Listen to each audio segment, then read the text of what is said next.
자, 모두들 반갑습니다.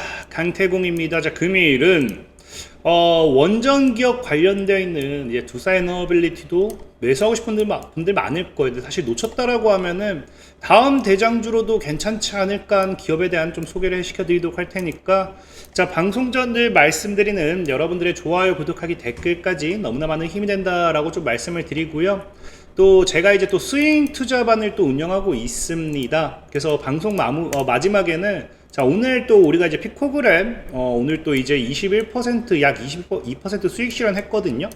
그래서 보다시피 뭐 8거래일, 11거래일, 6거래일, 그리고 보유 중인 종목들도 한 14%, 7% 수익 중이기 때문에 방송 마지막에는 내가 뭐 혼자 매매하기 어렵다 하신 분들은 이 지니 인베스트먼트 스윙 이제 구독하기 서비스, 이게 어떤 식으로 진행되는 건지 이것도 좀 설명드리도록 할 테니까, 필요하신 분들은 방송 끝까지 보시고 이런 스윙 매매, 스윙 투자도 좀 도움 받으셨으면 좋겠다라고 말씀드리면서 방송을 시작해 보도록 할게요. 자, 일단 오늘 코스피 흐름을 먼저 보고 가도록 하겠습니다. 코스피 지금 흐름만 봤을 때는 굉장히 이뻐요. 현재 5일 이동평균선대를 깨지 않죠. 6월 달에 들어오면서 이렇게 5일 이평대를 무너뜨리고 하락으로 안착하는 게 아니라 시장이 좋든 안 좋든 지켜주는 모습은 굉장히 긍정적이다 라고 볼 수 있어요.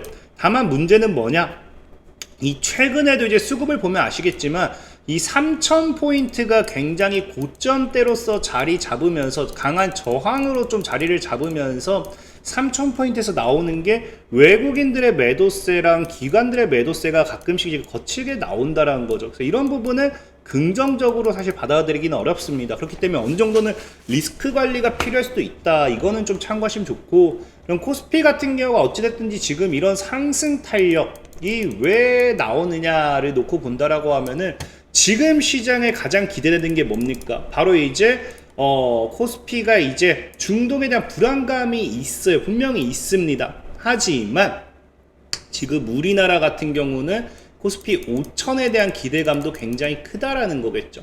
어쨌든 중요한 거는 현재 시장이 우리나라 시장이 5천을 가던 말던 이것보다도 당장은 중동 불안이라는 리스크도 나온 부분에 있어서, 아까 얘기했다시피 외국인의 매도세나 이런 것들이 나오는 거 분명히 여러분들이 충분히 조심해야 된다라고 저는 좀 말씀을 드리고 싶고, 어쨌든 중요한 거는 지금 이제 미국이 결국엔 이란을 공격했습니다. 이란을 공격했고요. 그러다 보니까 이런 게 오늘 우리나라 증시도 순간 밀렸다가 밀리는 그런 모멘텀이 되지 않나 생각하고 있고, 지금 중요한 거는 뭐 어쨌든 이런 이란이 지금 뭘 이야기하고 있어요. 결국에는 호르무즈 해협을 봉쇄할 거다라는 이야기가 나오면서 이 미국이라든지 중동, 이란, 이스라엘 전쟁이 중요한 게 아닙니다. 이 유가가 방어가 되느냐 안 되느냐, 이게 사실 가장 큰 문제거든요. 그래서 그런 리스크 때문에 우리나라 국내 증시가 하락을 했지만 분명한 건 뭐다? 그럼에도 트럼프가 지금 이란을 지속적으로 압박하면서 만약에 여고까지 지금 봉쇄하게 된다라고 하면은 거기에 따른 대가가 따를 것이다 라고 하면서 엄청난 압박을 하죠. 그래서 시장에서는 아무래도 이란이 지금 정말로 이거를 봉쇄하지는 않을 거다, 그런 기대감도 나오기 때문에 무조건적인 사실 하락보다는 어쨌든 이런 불안감이 좀 많이 작용하는 시장이었다 보시면 좋을 것 같습니다. 특히나 이제 코스피 시장 같은 경우는 어쨌든 지금 이 3000포인트가 강한 저항으로 작용하고 있고, 어쨌든 과거에 강한 지켜주는 구간이 2900포인트였기 때문에 어떤 악재가 나오든지 말든지 시장은 2900포인트만 크게 깨지 않는다라고 하면은 당장 3000포인트대를 강하게 뚫어내는 것도 어렵지 않다 생각하고 있고요. 특히나 앞서 말했던 지금 우리나라 시장에 또 기대가 되는 게 뭐가 있습니까? 코스피 같은 경우는 지금 5천을 향해 갈 거다. 현재 이재명 대통령의 공약이 계속 뭐였어요? 코스피 5천 시대. 그래서 5천 특위가 지금 이제 출범하면서 이 출범식을 이번에 이제 23일 오늘이죠. 오늘 열면서 본격적인 활동을 시작하게 되었습니다. 그러면서 5천을 향하기 위한 다양한 이제 과제들을 놓고 앞으로 추진할 것이다 라고 이야기하면서, 여기 추가적인 뭐까지, 과거부터 우리나라가 강한 상승 반등을 하지 못했던 것 중 하나가 MSCI 지수에 편입되지 못했기 때문이다 라고 이야기를 했었는데, 그걸 정부와 한국은행이 주요 금융회사들과 모건 스탠리 스탠리 캐피털 인터내셔널 MSCI 지수의 편입을 위한 태스크포스를 또 구성하면서 MSCI 지수에 편입까지 시키겠다 이런 이야기를 합니다. 그러니까 사실 지금 시장에서는 과거부터 여러분들이 뭐 기대하고 있었던 우리나라가 과거부터 말 많았던 게 뭐예요? 전 세계 역사적인 저평가되어 있다 이런 이야기가 많았잖아요. 이제 거기에 대한 기대감이 지금 시장에 강하게 들어오고 있다. 그렇기 때문에 사실상 지금 우리는 뭘 봐야 돼요? 오히려 이런 강세장에서 지속적으로 상승할 수 있는 기업을 찾는 게 맞다라는 거고, 아마 그 중에 대표적으로 하나가 최근 여러분들이 이슈를 받고 주목하고 있는 게 아마 두산 에너빌리티가 아니었나 생각하고 있어요. 두산 에너빌리티 같은 경우는 지금 뭐 7만원대 저항 구간에 있긴 하지만 일단은 5만원 정도의 저항도 가파르게 뚫어냈기 때문에 지금 조정을 받고 빠지지 않는다라고 하면은 정말 강한 상승도 기대해 볼 수 있는 상황이고, 특히나 두산 에너빌리티 같은 경우는 여러분들도 다 알다시피 지금 최근 시장에서 가장 이슈가 되고 있는 게 뭡니까? 미국이죠, 미국. 예를 들어 미국 같은 경우도 원전 르네상스를 이야기하면서 최근에 이제 SMR 인허가 속도전에 또 이제 붙었습니다. 그 실질적으로 원래 원자로 심사를 18개월 이내에 완료하라는 행정명령을 지금 트럼프가 진행시켰고요. 중요한 건 18개월 왜 이렇게 오래 걸려라고 할 수 있지만 실질적으로 이게 원래 최대 30개월이 걸렸어야 돼요. 하지만 이건 트럼프 대통령의 행정명령으로 인해서 굉장히 거의 1년 이상 단축이 될 만큼 엄청나게 가파르게 진행이 된다는 거고, 그러다 보니까 여기 두산 에너빌리티의 대형 원전 주기기 제작 경험을 바탕으로 SMR 파운드리 사업을 추진하게 되면서 거기에 대한 반사의 기대가 굉장히 커진다.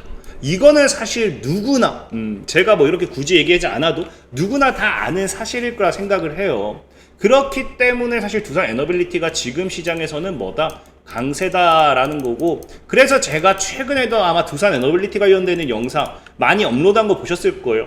실질적으로 저는 목표가 정말 20만원까지도 갈 수 있다라고 과거 2주, 3주 전에도 얘기했던 사람이고요. 다만 최근에 이제 혹시나 유상증자 관련되어 있는 부분도 리스크로 작용하고 있으니까 이런 부분도 이제 여러분들이 알고 가야 된다라고 하면서 두산 에너빌리티 관련되어 있는 이야기는 굉장히 많이 했을 거예요. 그래서 사실 지금 저는 이미 두산 에너빌리티 목표가를 20만원으로 보고 있긴 하지만 앞서 당시에 제가 유상증자 관련되어 있는 부분도 정말로 무시할 수는 없다라고 얘기했습니다. 그리고 두산 에너빌리티라는 기업 자체가 굉장히 사실 많이 올랐죠. 그래서 지금 이 방송을 보는 분들도 두산 에너빌리티를 매수해야지보다는 제가 썸네일에 얘기했던 것처럼 놓쳤다면 그 다른 무엇을 살 것인가, 거기에 대한 부분에 있어서 아마 이제 여러분들이 궁금하실까 생각을 해요. 사실 우리가 두산 에너빌리티를 아니어도 살 수 있는 종목은 많다라고 보는 게 뭐냐고 하면은 이제 본격적으로 전 세계는 뭐 한다? 원전 르네상스 시대라는 거예요. 실질적인 여러분들도 알다시피 지금 이제 한수원이 결국에 체코와의 이제 계약을 진행했잖아요. 그래서 체코 정부 추산으로 지금 26조 원 정도가 투자가 되는 뭐예요? 체코 역사상 최대 프로젝트가 이제 진행이 될 거고요. 이게 우리나라 같은 경우는 이제 과거에 바라카 원전 이후에 약 한 15년 만이죠.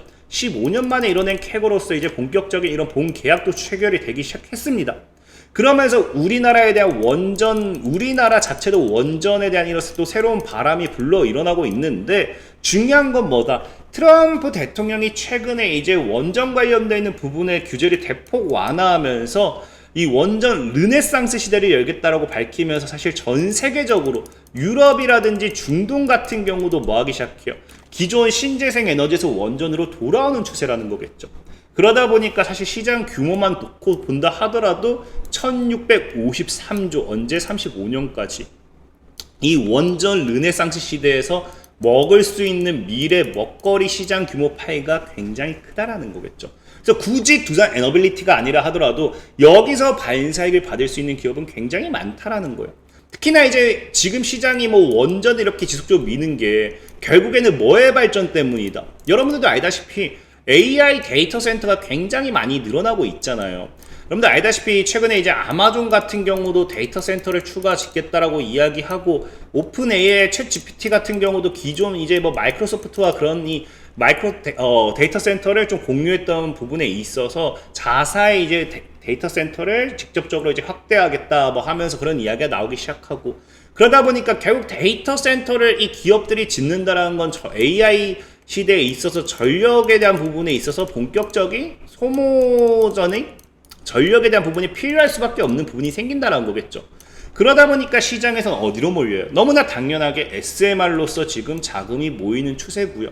그래서 실질적인 최근이 여기서 대표적으로 저는 오늘 얘기하고 싶은 게 이 SMR을 바라보면서 이 자금이 어디로 몰리는지 봤더니 최근 또 뭐 했어요?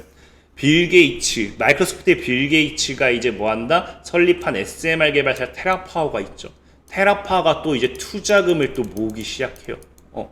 그러다 보니까 지금 뭐 했다? 이번 모금에는 미국 반도체 업체인 엔비디아의 자회사, 물론 엔비디아가 아닌 자회사지만 자회사기 때문에 오히려 또 보다 독단적으로 이 투자하는 거는 어느 정도 제한될 수밖에 없어요. 어느 정도는 엔비디아도 이걸 알고 갈 수밖에 없는 상황이라는 거예요.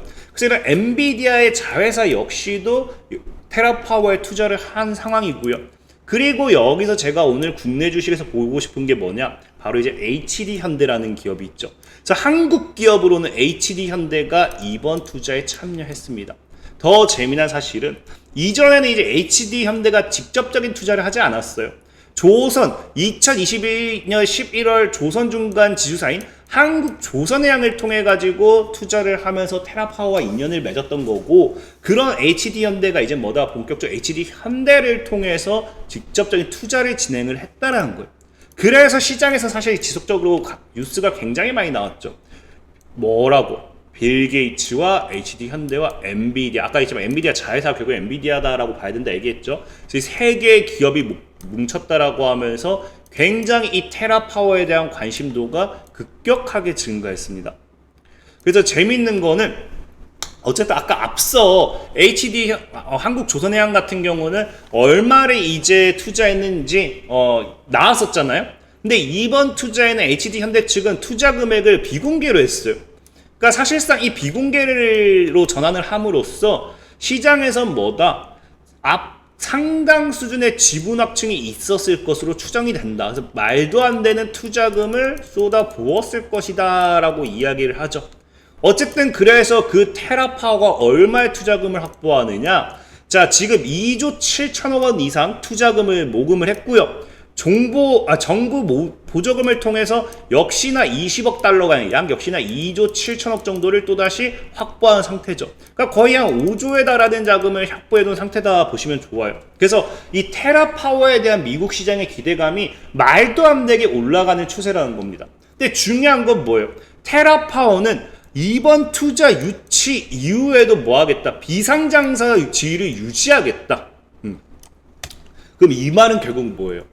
테라파워가 성장하면 성장할수록 이 투자를 통해서 뭐가 올라오면 올라올수록 그 반사이 기업이 엄청나게 올라갈 수밖에 없다라는 거겠죠. 그럼 대표적으로 이제 뉴욕 시장에서 본다라고 하면은 뭐 서학개미들이 또 몰릴 게 엔비디아 쪽으로 또 그런 수급이 몰릴 수밖에 없는 거고, 이제 동학개미들은 한국 시장에서 봤을 때 어디로 수급을 집어넣는다? 이 테라파워라는 기업의 수급을 그 HD현대에 집어넣을 수밖에 없다라는 거예요.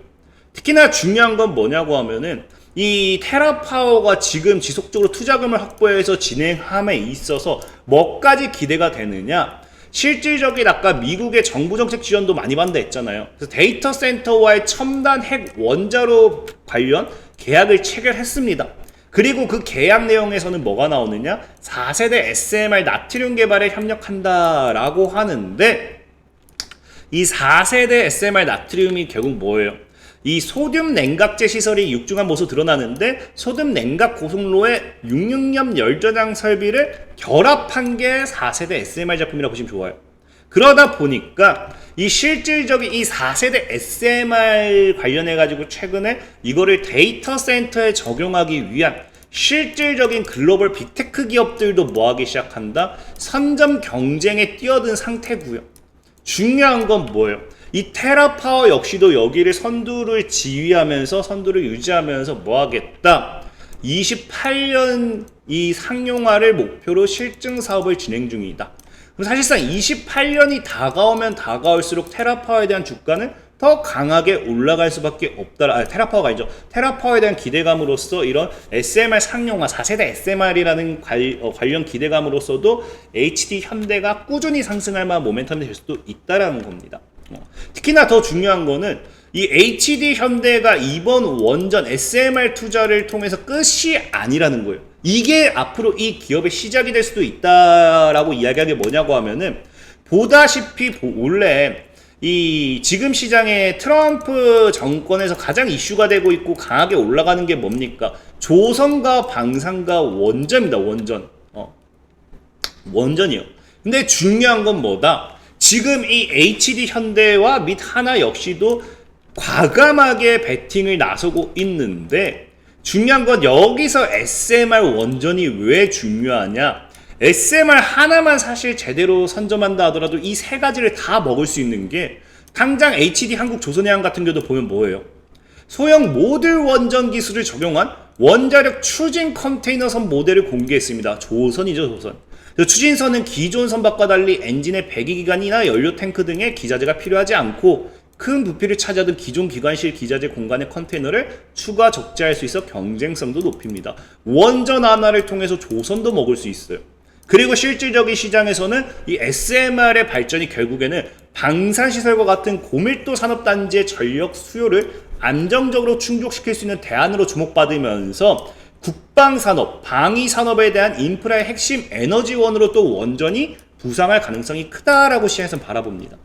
그러니까 오히려 HD 현대 같은 경우는 원전 하나를 먹음으로써 테라파워를 통해서 뭐까지 가져갈 수 있다. 조선, 방산, 이 모든 이 모멘텀을 다 가지고 갈 수도 있는 하나의 큰 이제 미래 먹거리 사업이 될 수도 있다라는 거겠죠.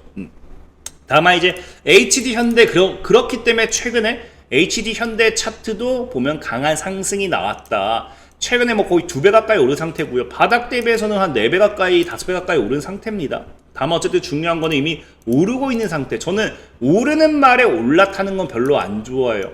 HD 현대 같은 경우도 어쨌든 지금 여러분들 알다시피 중동 리스크가 커지면 커질수록 이 현재 우리나라 증시도 한번 눌렀다 가는 것도 큽니다. 저는 개인적으로 하방으로 열어 놓으시면서 이렇게 좀 보시고 우상향한 흐름 가져갔으면 좋겠다. 그래서 개인적으로는 10에서 12만원 이 사이에서 여러분들이 분할매하는 게 가장 매력적이지 않나라고 좀 생각을 해보고 있어요. 그래서 참고하시면 좋을 것 같고요.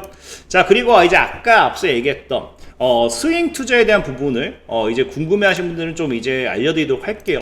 자, 보면 알겠지만 이제 제가 이 네이버 프리미엄 콘텐츠 지니 인베스트먼트로서 평균 주 3회 신규 업데이트 구독하기 서비스를 만들었습니다. 그래서 지금 이제 이게 운영한 지 아직 한 달이 안 됐어요. 한 달이 안 됐고 현재 운영하면서 어쨌든 평균 수익률, 그러니까 1차 매도의 20%, 이 목표는 뭐냐, 스윙이기 때문에 2주에서 3주 봅니다. 2주에서 3주 20에서 30%를 수익 실현하는 게 목표예요. 그래서 1차 매도는 웬만하면 다 20% 이상에서 수익을 진행할 거예요.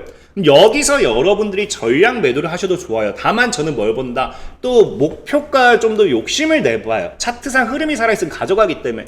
그래서 2차 매도 수익률이 이렇게 익절가를 잡고 가져가기 때문에 확 떨어질 수도 있지만 2차 매도 수익률이 반대로 이렇게 확 2배 펑뛰기가 될 수도 있다. 그래서 어쨌든 평균 수익률을 현재 이렇게 챙겨가고 있는 상태고, 거래일도 보면 실질적인 8거래일, 11거래일, 6거래일입니다. 그래서 이게 매수 매도를 굉장히 쉽게, 보통의 이제 직장인들도 그냥 너무나도 편하게 할 수 있는 이유가 무엇이냐를 놓고 본다라고 하면은 실질적인 리딩 방법이 이런 느낌이에요. 그러니까 피코그램이 오늘 수익 실현했기 때문에 알려드린다라고 하면은 이게 6월 16일에 오전 8시에 이미 제가 E8도 우리 수익 실현했죠. 그래서 피코그램 오전 8시에 제가 이렇게 매수를 하라고 문자 텔레그램 메시지를 보내요. 근데 중요한 거는 제가 아침에 이것만 보내느냐 아니에요. 바로 전날 이렇게 영상 링크를 보내드립니다. 이런 식으로 두 종목에 대한 리뷰, 이 지금 차트적으로 우리가 왜 이거를 들어가야 되는지 설명을 다 드려요. 그래서 어떤 전략을 취할 건지까지 설명을 드리니까 이미 전날에 참고를 하면 좋고요. 그 다음에 이 밑에 미리 보기 방지 아래 가격 전략도 사실은 다 잡아놔요, 전날에. 그리고 당일에 오전에 장전에 다시 한번 가격 전략 알려드립니다. 그리고 매도도 굉장히 쉬운 게 뭐냐, 자, 신플랫폼 같은 경우도 우리가 수익 본 종목인데 매도 사인 미리 드리지 않은 종목이 급등 나오면요 매도 안 해요. 왜? 장전 매도 사인을 드리지 않은 상태면 급하게 매도하느라 놓치는 분들이 분명히 나올 거고요. 이게 피해 사례로 발생할 수도 있기 때문에 우리가 더 싸게 팔게 된다 하더라도 모두가 수익을 안정적으로 볼 수 있는 그런 흐름으로 잡아가고 싶어 해요. 그래서 피코그램이 당일에도 급반등이 나왔지만 따로 이제 수익 실현, 수익 사인 드리지 않았습니다. 그래서 이제 보다시피 6월 18일 같은 경우도 E8 오전에 전량 매도, 반매도 이렇게 걸어 놓고요. 바로 이거 다 수익 본 종목들이죠. 반매도 걸어 놓고 이렇게 사인 다 드려요. 그래서 지금 걸어 놓으시라. 그래서 이렇게 지금 아직 매도가 안 된 것도 아까 처음에 설명드렸지만 막 10%대 이렇게 수익이니까 충분히 매도는 얼마든지 할 수 있죠. 그래서 오늘 같은 경우도 지금 보유 종목들은 이전 매도 가격 잡아드린 대로 잘 걸어 두세요. 자, 걸어 두세요. 그래서 오늘 피코그램 3,420원 반매도 잘 걸어 두셨죠? 그래서 약 22% 수익으로 지금 했고요. 잔량은 장마감 후 흐름 잡을게요. 해서 굉장히 직장인도 뭐 하면 돼요? 출근길에 장전에 한번 보고 퇴근길에 한번 대충 한번 보면은 누구나 다 이거 뭐예요? 그냥 100% 누구나 다 편안하게 따라올 수 있는 매매 리딩이다. 그래서 2주에서 3주 정도 보면서 20에서 30% 정도의 수익을 내가 만족한다라고 하시면은 뭐 하시면 돼요? 제가 이제 고정 링크에 스윙 투자 강의, 스윙 투자 이렇게 남겨놓을 거예요. 스윙 투자 이제 어떻게 확인하는지 이제 네이버 프리미엄 구독 관련 서비스 링크를 남겨놓을 겁니다. 그래서 필요하신 분들은 링크 클릭하면 되겠다 말씀드리면서 오늘 방송 마무리하도록 하겠습니다. 자, 지금까지 강태공이었고요. 여러분들 좋아요, 구독하기, 댓글까지는 너무나 많은 힘이 된다 말씀드리면서 자, 모두들 안녕!